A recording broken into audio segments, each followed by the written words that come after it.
2022 সালের 10 অক্টোবর সপরিবারে বাংলাদেশের নাগরিকত্ব ত্যাগ করেছিলেন দেশের শীর্ষস্থানীয় শিল্প গ্রুপ অ্যাসালমের মালিক সাইফুল ইসলাম মাসুদ।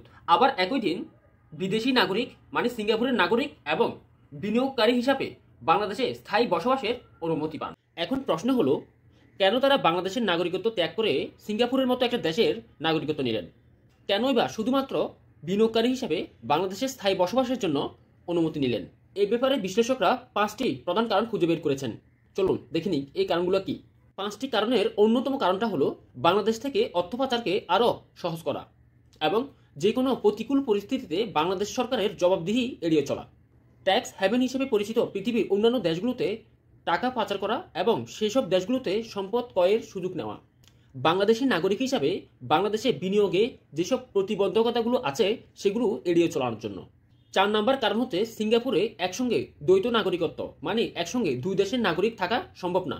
অ্যাসালম পরিবার যেহেতু 2011 সাল থেকে সপরিবারে সিঙ্গাপুরে বসবাস করছেন, সেহেতু তারা সেই দেশকে বেশি গুরুত্ব দিয়েছেন। আর 5 নম্বর কারণটি হচ্ছে যে কোনো বিদেশি নাগরিক বাংলাদেশে $75,000 বিনিয়োগ করলে বাংলাদেশে স্থায়ী বসবাসের সুযোগ পান। আর এই সুযোগটাকে কাজে লাগিয়েছে অ্যাসালম পরিবার। গত 18 ডিসেম্বর মাসুদ নিজেকে সিঙ্গাপুরের নাগরিক দাবি করে বর্তমান সরকারকে একটা নোটিশ দেয়।